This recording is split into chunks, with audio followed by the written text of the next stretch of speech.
Hamilton residents who sweltered through last month's 15-day hot streak might have to get used to it.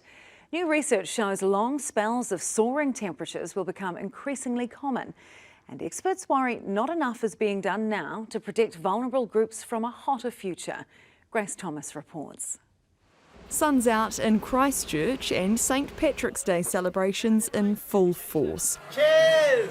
Despite it being an autumn day in the Garden City, temperatures were sizzling, getting up to 30 degrees. Kirikiriroa Hamilton has had a run of sweltering days too. For 15 days in a row last month, temperatures exceeded 27 degrees, which is currently considered a once-in-a-decade hot streak. But experts have found these extremes could soon be the norm. By about 2070 or so, the sort of couple of weeks of hot temperatures that we saw in recent times, that would be happening in what would be a cool summer by then. So 3 out of every 4 years would be seeing something at least that hot. Luke Harrington says we need to be preparing now for a hotter future. We probably aren't really putting it up in the same sort of area as maybe the risks from extreme rainfall or drought.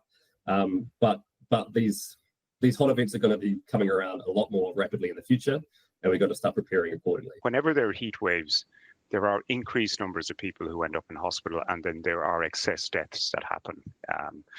We know this is going to happen. We need to be preparing for the future to limit the effects of this as we get into a warmer world. One of the biggest concerns is how increasing temperatures will impact vulnerable groups, like older people. We've actually put a lot of effort into keeping our homes warmer through a lot of the Healthy Homes initiative.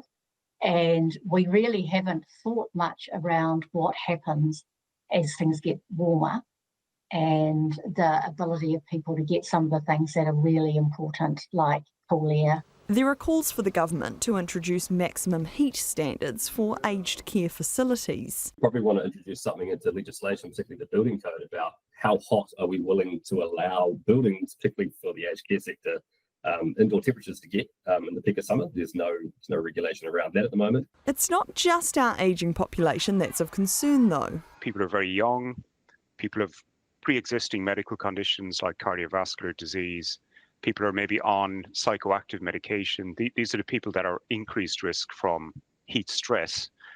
And what it can do is it can tip people that are already close to the edge over, and they can get quite unwell. So while many were out and about today enjoying the hot temperatures, experts say we can't be complacent as our regions continue to warm.